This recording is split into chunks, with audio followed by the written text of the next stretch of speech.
মুসলমান ইমানদার নওজোয়ান একটুখানি বোঝার চেষ্টা করো, নবী পাক দুনিয়ায় আসেনি, আসবে নবী দুনিয়ায়। নবী পাকের নিদর্শন পেয়েছি, বেঈমান নারী ইহুদি নারী ঈমান আনেনি, তারপরেও এই মারিয়াম নবী পাককে ভালোবেসেছে। আব্দুল্লাহকে কাঁদতে কাঁদতে বলে, এ আব্দুল মুত্তালিবের বেটা আব্দুল্লাহ, শোনো শোনো, আমি তো তোমাকে এমনি ভালোবাসি না, আমি তো তোমাকে এমনি খিদমত করি না। আমি মারিয়ামের মনে শখ ছিল, আমি মারিয়ামের ইচ্ছা ছিল, তোমার কপালে নবুয়াতির মোহর ছিল, আমি তোমার স্ত্রী হব, আমি তোমার সঙ্গে বিয়ে করব, আমি আখিরি নবীর আম্মা জান হব। আখিরি নবীর আম্মা জান হয়ে ময়দানে মাশরে দিনে আল্লাহর কাছে বলবো, আল্লাহ দুনিয়ায় ভালো কাজ কিছু করতে পারেনি, আপনার আখিরি নবী, আপনার শেষ নবী রাহমাতাল লিল আলামিন নূর নবীকে গর্ভে ধারণ করেছি। রব্বি আল্লাহ, আপনি এর ওসিলায় মারিয়ামকে নাজাত দিয়ে দেন। রে আব্দুল্লাহ, আমি তোমার কপালে নবুয়াতি মোহরটা দেখি, কিন্তু আজকে তোমার কপালে ওই নবুয়াতির মোহর নাই, আমি মারিয়ামের কলিজাটা ছিঁড়ে যায়, আমি তাহলে আর আখির নবীর মা হতে পারবো না। আব্দুল্লাহ একটুখানি বলো, বলো তুমি কি বিবাহ করে নিয়েছো, তুমি কি শাদী করে নিয়েছো? আল্লাহ নবীর আম্মা জান ওই সময় মারিয়ামকে জানিয়ে দেয়, মারিয়াম শোনো শোনো, আমি বিবাহ করেছি। কোথায় বিবাহ করেছো? আমি মদিনা শরীফে বিবাহ করেছি। স্ত্রীর নামটা কি? আব্দুল্লাহ জানিয়ে দেয়, আমার স্ত্রীর নাম হলো আমেনা। আমি এটাও বলেছিলাম নবীর বাপ হবে আব্দুল্লাহ, মা হবে আমিনা, তারপরেও শখ ছিল। তবে আব্দুল্লাহ যখন হলো না নবীর মা হবা, আমি কাবার মালিকের কসম করে বলছি আর জীবনে বিয়ে করব, আর জীবনে কি করবে না, বিয়ে করব না। মা তো নবীর হতে পারলাম না, এই জাহিলি যুগে কোনো বেঈমানের মা হয়ে আমি দুনিয়ায় বাঁচবো না। আমি ভালো তো বেসেছি নবীকে, মা হবার শখ ছিল তো মুহাম্মাদের, হতে যখন পারলাম না আর জীবনে বিয়ে করব না। আমার আল্লাহ এই ভালোবাসাটা কবুল করে নিল, আমার আল্লাহ এই ভালোবাসাটা কবুল করে নিল। নিয়ে কি হবে জানেন? এই মারিয়াম কলেমা পড়েনি, ঈমান আনিনি। ময়দানে মাহশরে যখন বিচার হবে, আমার আল্লাহ পাক রব্বুল আলামিন ফেরেশতাদেরকে বলবে, এই আমার মালাইকারা আজকে ময়দানে আমার মারিয়ামকে খোঁজো, আমি আমার মারিয়ামকে নাজাত দেব। জোরে বলেন সুবহানাল্লাহ। মারিয়ামকে কোথায় দেবে? শুধু নাজাত দেবে তা না, নবীর মাকামটা বুঝে, নবীর কদরটা বুঝে আল্লাহ বলছে, ময়দানে একটা মারিয়ামের নাজাত না, ফেরেশতারা আজকে ময়দানে মারিয়াম নামের যত নারী বেঈমান, মুশরিক, কাফের, ঈমান আনেনি, নবীকে ভালোবেসেছে, এক মারিয়াম ময়দানের সমস্ত মারিয়াম নাজাত পাবে। জোরে বলেন সুবহানাল্লাহ। মেটওয়াটির মারিয়াম, মাজমপুরীর হাড়োয়া, কারুবালা, তামাম পৃথিবীতে এসেছে মরেছে চার নাম মারিয়াম। আল্লাহ বলছে প্রতিটা মারিয়ামকে ময়দান থেকে খুঁজে খুঁজে, ঈমান আনুক আর না আনুক, বেঈমান আর মুশরিক হোক, আমল করুক আর না করুক, মারিয়াম সব জান্নাত যাবে। জোরে বলেন সুবহানাল্লাহ। কত বছর পারেননি? একটা আল্লাহ নবীকে ভালোবেসেছে একটা মারিয়াম। আল্লাহ বলছে ওই নামের যত মারিয়াম সব নাজাত। খুশি হয়ে তাকবীর দেন একটু জোরে, জোরে বলেন সুবহানাল্লাহ। নবীর ভালোবাসলে কি পাওয়া যাবে? এই নামের জন্য নাজাত। চলে নবী পাকের ভালোবাসার ফজিলত দেখি, আবার একটু এগিয়ে যায়। এক তারিখে আল্লাহ নবী নূর নবী রাহমাতাল লিল আলামিন নবী আমার রাস্তা দিয়ে হেঁটে হেঁটে যায়। নবী পাকের সাহাবী হযরত আবু বকর সিদ্দিক রাদিয়াল্লাহু তাআলা আনহু হুজুরের সঙ্গে হেঁটে হেঁটে যায়। হযরত উমর ফারুক, হযরত উসমান গনি, হযরত আলী কাররামুল্লাহ ওয়াজহু, চারজন সাহাবাকে নিয়ে আল্লাহ রাসূল রাস্তা দিয়ে হেঁটে হেঁটে যায়। আল্লাহ নবী রাস্তা দিয়ে যায়, সাহাবায়ে কেরামেরা পিছন দিক দিয়ে হেঁটে হেঁটে যায়। আল্লাহ আল্লাহ নবীকে এক এক করে প্রশ্ন করি, ইয়া রাসূলুল্লাহ, ইয়া হাবিবাল্লাহ, হুজুর এটা কি হবে, ওটা কি হবে? শরীয়তের এক একটা হুকুমের ব্যাপারে, শরীয়তের এক একটা আদেশের ব্যাপারে আল্লাহ নবীর কাছে জিজ্ঞাসা করে। আল্লাহ নবী নূর নবী রাহমাতুল লিল আলামিন নবী আমার যেতে যেতে হঠাৎ করে দাঁড়িয়ে গেল, সাহাবায়ে কেরাম দিগকে দেখাতে লাগলো, আমার সাহাবায়ে কেরামেরা দেখো দেখো, ওই যে দূরে মরুভূমির কিনারায় একদল ছেলে খেলা করছে, একদল নওজোয়ান খেলা করছে, একদল যুবক ছেলে খেলা করছে। ওই যে একদল ছেলেকে দেখতে পাচ্ছ, আমি নবী তাদের পাশ দিয়ে যাব। এই মাত্র জিবরাইল জানিয়ে দিল, আমি নবী যখন তাদের পাশ দিয়ে যাব, আর ওই যুবকগুলো যদি আমি মুহাম্মদকে দেখে, আমি মুহাম্মাদের সম্মানে খেলাটা বন্ধ করে দাঁড়িয়ে যায়, আমার আল্লাহ পাক ওদের সকলকে নাজাত দিয়ে দেবে। নবী বলছে রাস্তা দিয়ে যাবে, নবী পাককে দেখে শুধু সম্মানে দাঁড়িয়ে যাবে, নাজাত হয়ে যাবে। জোরে বলে সুবহানাল্লাহ। নবীর মজলিস তাহলে বলতে কোনো দ্বিধা নাই। আমরা যে নবীর ভালোবাসায় মজলিসে এই যে বসেছি, ঈমান যদি ঠিকঠাক থাকে, খোদার কসম ময়দানে নামাজ দেখিয়ে নাজাত পাবো কি জানি না, রোজা দেখিয়ে পাবো কি জানি না, হজ দেখিয়ে পাবো কি জানি না, যাকাত দেখিয়ে পাবো কি জানি না, ঈদে মিলাদুন নবী নবীর মজলিসে বসার ওসিলায় আমার আল্লাহ নাজাত করে দেবে। জোরে বলে সুবহানাল্লাহ। নবীর ভালোবাসা ঠিকঠাক যদি থাকে, নবী যদি অন্তরে ঠিকমতো জায়গা পায়, নাজাত হবে। ইহুদিদের সবথেকে বড় চক্রান্ত দুটো, একটা ওদের দুটো দল আছে, আর এই দল এই দাড়ি টুপির ভিতরে ঢুকিয়ে দিয়েছে। এক দল হচ্ছে লা ইলাহা ইল্লাল্লাহ থেকে মানুষকে মুখ ঘুরাও, আর একটা হচ্ছে মুহাম্মদ রাসূল থেকে মুখ ঘুরাও। এই দুই দিকে করে দিচ্ছে মানুষকে। এক দলকে ঈমান থেকে সরিয়ে দিচ্ছে, আর এক দলকে শিরকে লিপ্ত করে দিচ্ছে, মুশরিক বানিয়ে দিচ্ছে।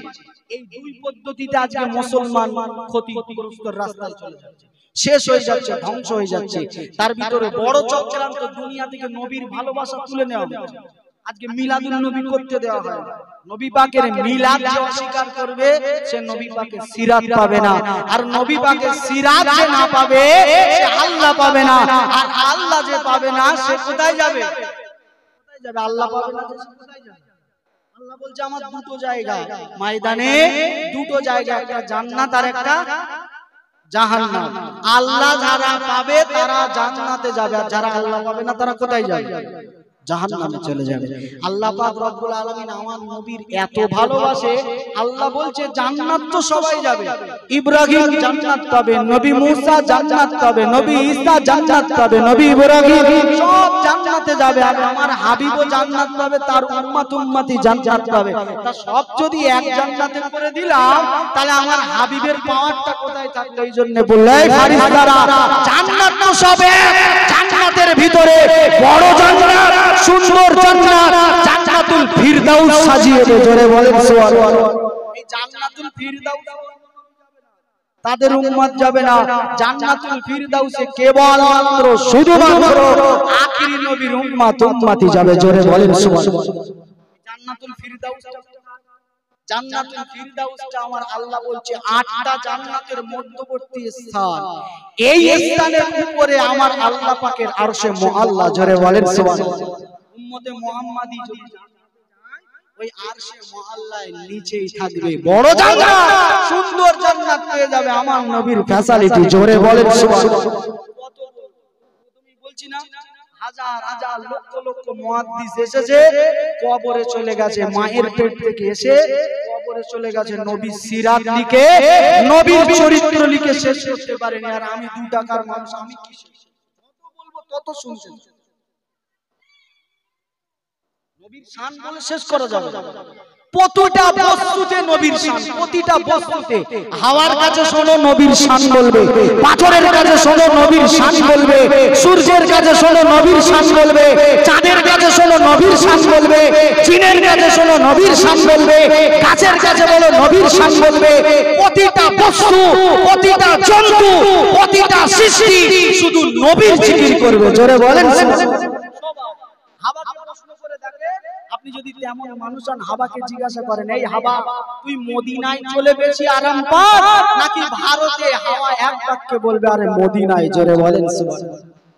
এই যে পাথর কাঁকড় এরা বলবে যদি মদিনার হতাম তো ধন্য বলবে। সব আল্লাহর কাছে চাই, আল্লাহ আপনি আমাকে নবীর করে দেন। আল্লাহ রাসূল মক্কা থেকে মদিনায় হিজরত করছে। এই হিজরতের রাতে হযরতে আবু বকর সিদ্দিক এবং আল্লাহর রাসূল একটা গুহায় ছিলেন।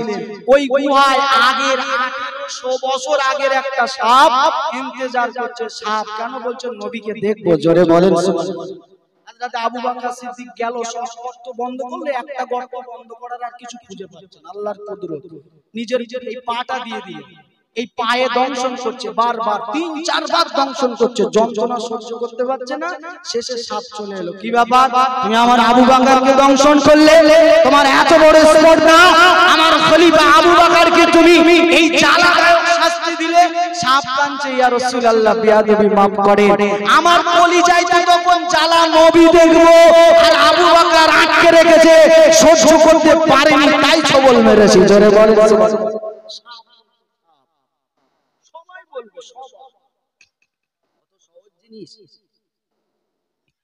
আল্লাহ নবী নূর নবী রাহমাতুল লিল আলামিন দয়া নবী আমার যখন জঙ্গলের রাস্তা ধরে যেতে, জঙ্গলের পশুগুলো জঙ্গলের বনবাদা দিয়ে উঁকি মেরে আল্লাহ নবীকে দেখে দেখে সালাম দিতে লাগতে। আসসালাতু ওয়াসসালামু আলাইকা ইয়া রাসূলুল্লাহ, আসসালাতু ওয়াসসালামু আলাইকা ইয়া হাবিবাল্লাহ। হুজুর বিআদবি মাফ করুন।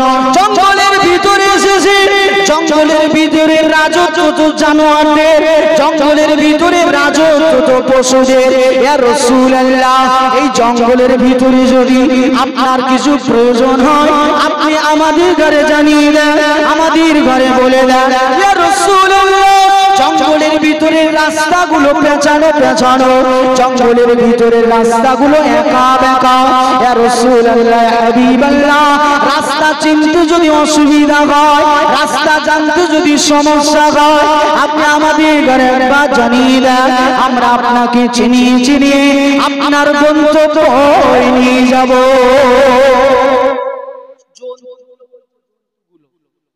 আর আমাদের কি হচ্ছে? আল্লাহর রাসূল বলছে আমি ভালোবাসি আমার উম্মত উম্মতিকে, আর এই উম্মত উম্মতি নবীর রাস্তা দিয়ে গেছে, সেই রাস্তায় না চলে কাজ দেখা। আর জন্তুগুলো বলছে আমাদের সব থাক, বাসায় বাচ্চা থাক, বাসায় গাছ থাক, 3 দিন খাবার পায়নি থাক, চলেন আপনার রাস্তা দেখিয়ে দিয়ে আসি। আপনি আমাদের রাহবার, আর আজকে জঙ্গলে আপনি এসেছেন, আপনি বিপদে, আমরা সহ্য করব না, আপনার গন্তব্যে পৌঁছে দেশি। জোরে বলেন সুবহানাল্লাহ। আর আল্লাহর রাসূল সেই পশুর কথা, আল্লাহর রাসূল সেই সমস্ত জানোয়ারদের কথা বলেনি, আমাদের কথা বলেছে। এই আমাদের মতো মাথা মোটাদের কথা বলেছে। আল্লাহর রাসূল বলছে আমি সবথেকে বেশি ভালোবাসি আমার উম্মত উম্মতিকে। জোরে বলেন সুবহানাল্লাহ। আর এই উম্মত উম্মতি বলছে তোমার ভালোবাসা নয়, বলছে না? হ্যাঁ, আমরা বলি তো যে ভালোবাসা লোক না, মুখে হয়তো বলি না, কিন্তু আমাদের কাজ, আমাদের চাল চলন, কথাবার্তা, লেবাস পোশাক। আর আল্লাহর রাসূল বলছে তুমি তখন ঈমানদার হবে যখন তোমার জান অপেক্ষা, তোমার জীবন অপেক্ষা, অর্থ সম্পদ, আল্লাহর সমস্ত নিয়ামত অপেক্ষা নবীকে যখন বেশি প্রাধান্য দেবে, তখন তুমি ঈমানদার হবে। তার আগে তুমি ঈমানদার হতে পারবে। তাহলে আমরা এখন কোন জায়গায়, কোন স্তরে বসে আছি? নবীর আশিক নবী করে, নবীকে ভালোবাসি মুখে বলে প্রমাণ দেওয়া যাবে না। প্রমাণ দুনিয়ায় দিতে পারবে, ময়দানে মাহশরে দিতে পারবে না।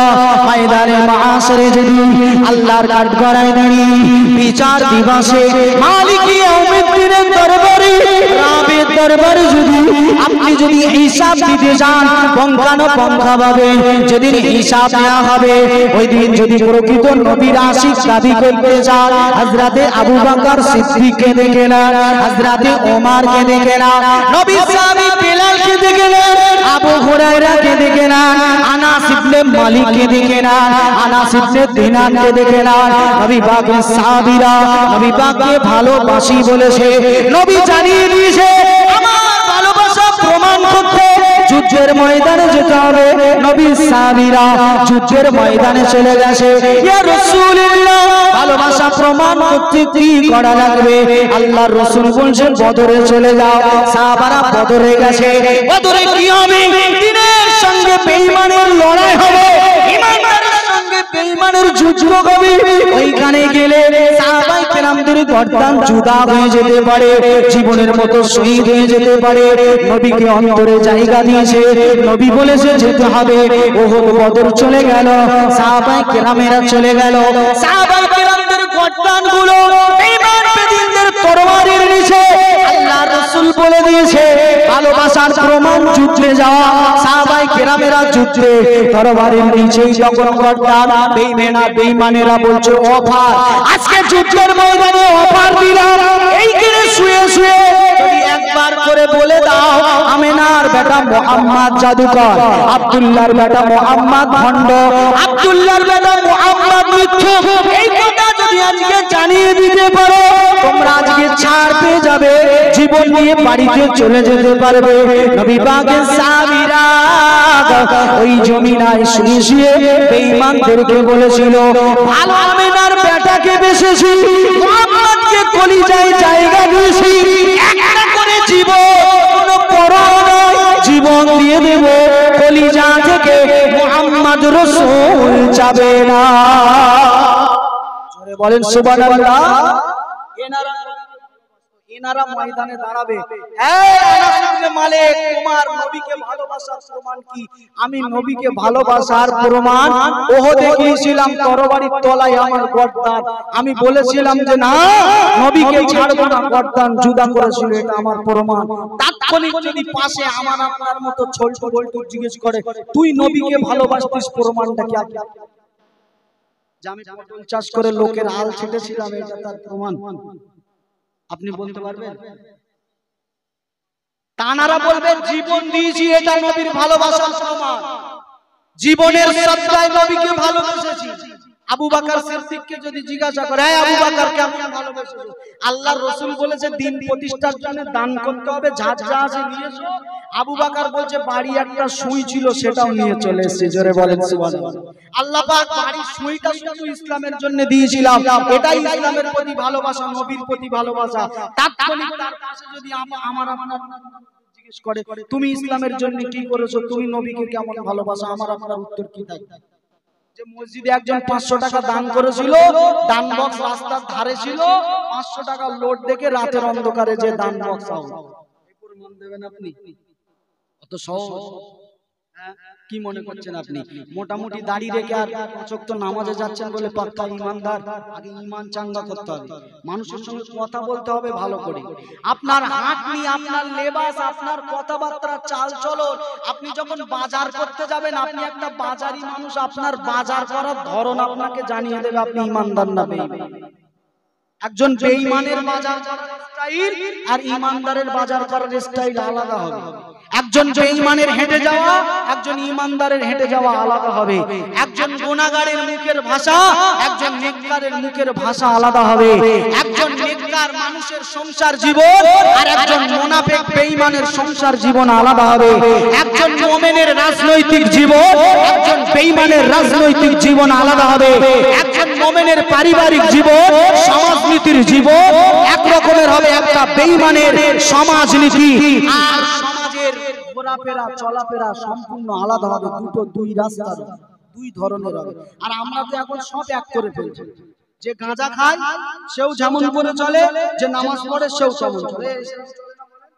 5 ভাই, একটা মদ করে, একটা সুদ করে, একটা নামাজি, একটা হাজি সাহেব, একটা কাজী সাহেব, সব একসঙ্গে চলে, কোনো বাঁধা ছোঁয়া নেই, সবার বাড়িতে সব এক হয়ে গেছে। পীরের বাড়ি থেকে শুরু করে আর রাখালের বাড়ি পর্যন্ত সব এক এক। জামানা কঠিন সময়, এই সময় কে বড় বাড়ির ছেলে আর কে ছোট বাড়ির ছেলে এসব আলাদা করার সময় নেই। এই সময় শুধু আলাদা করতে হবে ইমানদার আর বেঈমান। ইমানদার হকপন্থী নেককার চিনে দাও, ডানপন্থী করে দাও। বেঈমান মুশরিক যত বাড়ির ছেলে হোক, খারাপ কাজ করছে ডানপন্থী করে দাও।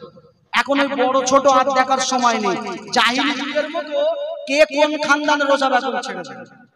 এখন ডাইরেক্ট কে মোল্লা কে বলবি কে সরদার ওসব কোনো সময় নেই। ভালোকে ভালো বলে, খারাপকে খারাপ বলে। আল্লাহর রাসূল বলছে ওই মানুষটা সবথেকে উত্তম যে খারাপকে খারাপ বলতে জানে আর যে ভালোকে ভালো বলতে জানে। জোরে বলেন সুবহানাল্লাহ। এটাও ইমানের অঙ্গ, খারাপকে খারাপ বলা, ভালোকে ভালো বলা। অতএব আমি বোঝাতে চাইছি এই যে মজলিসের মর্যাদা অনেকটা, যে আজকে থেকে নিয়ত করেন ভালোবাসি, মুখে বলছি তো অন্তরে করে দেখাবো। কেমন? সাহাবায়ে কেরামদেরকে মতো এমন কেমন করে দেখাবো? পীর ওলি গৌস কুতুব আবদাল যারা নবী নবী করে সারাটা জীবন উজাড় করে দিয়েছে, কবরে চলে গেছে। আজও আল্লাহ বলছে তোমরা যদি শুনতে চাও এই কানের ভিতরে একটা কান আছে, ওই কানটা খোলো, কবরে শুয়েও আমার নেককার বান্দাদের মুখে শুনতে পারবে। এখনো নবী নবী করছে। জোরে বলেন সুবহানাল্লাহ। এই কাতারে আমাদের নবীকে ভালোবাসি বলেছি মতো জায়গায়। তাহলে মারিয়াম ভালোবেসেছে নবী আসার আগে, বলছে নাজাত পাবে। এই নবী আসার আগে আরেকজন পাদ্রী, খ্রিস্টান পাদ্রী, অন্য নবীদের যুগের গ্রন্থ কিতাবে পড়েছে আখিরি নবী আসবে, শেষ নবী আসবে এবং তিনি সফরে যাবে, তিনি ব্যবসার উদ্দেশ্যে বাড়ি থেকে যাবে। ওই পাদ্রীর ইচ্ছা আমি এই নবীর একটু খিদমত করব একদিনের জন্য। কদিনের জন্য করবে? একদিনের জন্য পাদ্রী খিদমত করবে। তো আল্লাহর কাছে বলছে আল্লাহ আপনি আমার দীর্ঘ হায়াত দেন যেন আমি মুহাম্মদ রাসূলকে একটু খিদমত করতে পারি।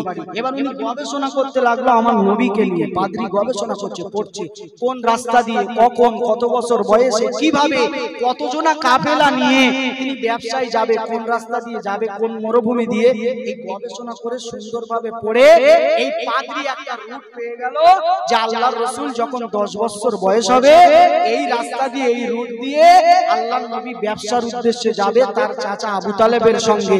আর এই জায়গায় বসে সে বিশ্রাম করবে। আল্লাহর রাসূল এই রাস্তায় আসবে, আমি তখন তাকে একটু খিদমত করব। একবার জোরে বলেন সুবহানাল্লাহ, চিল্লে বলেন সুবহানাল্লাহ। একজন পাদ্রী আহলে কিতাব অন্য নবীর উম্মতের কিতাব অনুসরণ করে, সেই মানুষের সব আখিরি নবীর খিদমত করবে।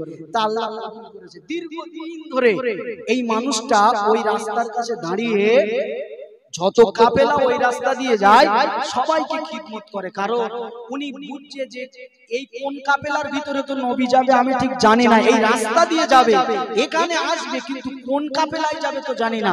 এই জন্য যত কাফেলা আসে মক্কা থেকে সব কাফেলাকে খাওয়ায়। একদিন এই পাদ্রী কাঁদছে আর তার সঙ্গবন্ধুদের বলছে শোনো, এই নবীকে খাওয়ানোর জন্য আমি এখানে এসেছিলাম, আর আমার যত অর্থ সম্পদ ছিল আজকে সব আমার শেষ হয়ে গেছে, আমার কাছে আর কিছু নেই। আর একদিনের মাত্র খিদমত হবে, মেহমানদারি আর একদিনের হবে, এই হলে শেষ। তাহলে আমার জীবনে কি নবী দেখা আর হবে না? কাঁদছে, খুব কাঁদছে। ঈমান আনেনি আহলি কিতাব খ্রিস্টান পাদ্রী নবীকে ভালোবেসেছে, নবীকে খিদমত করবে, আশা করেছে, নিয়ত করেছে, আমার আল্লাহ কবুল করে নিয়েছে।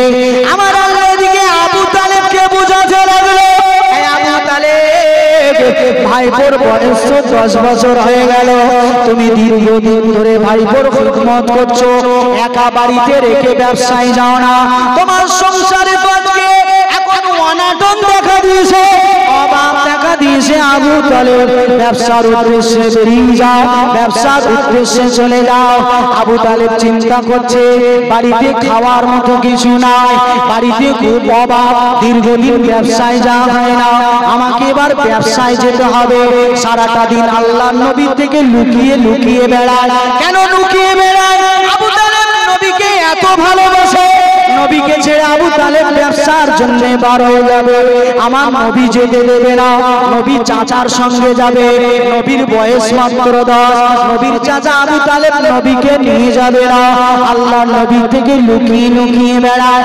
আবু তালেব হঠাৎ করে সন্ধ্যার একটু আগে, মাগরিবের একটু আগে আবু কুবাইস পাহাড়ের কিনারা দিয়ে লুকিয়ে লুকিয়ে ব্যবসার উদ্দেশ্যে রওনা দেয়। আল্লাহ নবী নূর নবী সারাদিন চাচাকে না দেখে সন্ধ্যার সময় চাচাকে খুঁজতে খুঁজতে আবু কুবাইস পাহাড়ের কাছে চলে গেল। দেখতে চাচা যান লুকিয়ে লুকিয়ে উট ভর্তি মালসামা নিয়ে কোথায় যেন চলে যায়। আল্লাহ নবী নূর নবী চাচা যানকে যে দৌড়ে ছুটে ধরলেন, আমার চাচা যান আপনি আমাকে এত ভালোবাসেন, একবেলা যদি না দেখে আপনি থাকতে পারেন না, আজকে সারাটা দিন আপনি আমার সঙ্গে সাক্ষাৎ করলেন না, আজকে সারাটা দিন আপনি আমার সঙ্গে দেখা করলেন না, আবার আপনি এখন মাল সামান নিয়ে আপনি কোথায় চলে যান?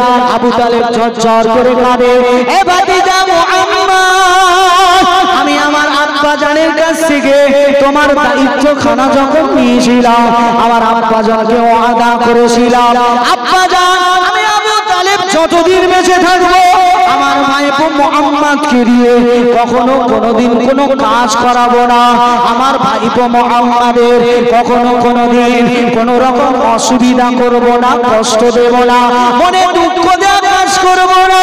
এ ভাইপো মুহাম্মদ, আমার বাড়িতে খাওয়ার মতো আর কিছু নাই, এই জন্য আমি ব্যবসার উদ্দেশ্যে বেরিয়েছি, 1 মাসের সফরে আমি যাচ্ছি, এই সফরে আমি তোমাকে নিয়ে যাব না, এই জন্য লুকিয়ে লুকিয়ে আমি সফরে বেরিয়েছি।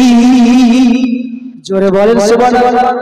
ভাইকে এত ভালোবাসে আবু তালেব সারা দিন দেখা দেয় না, কেন? বলছে মুহাম্মাদের মুখটা যদি আমি দেখি, ওই চাঁদ মুখটা, আমি ওকে বাড়ি রেখে যেতে পারবো না, আর ও আমাকে ছেড়ে থাকতে পারবে না, এত ভালোবাসা।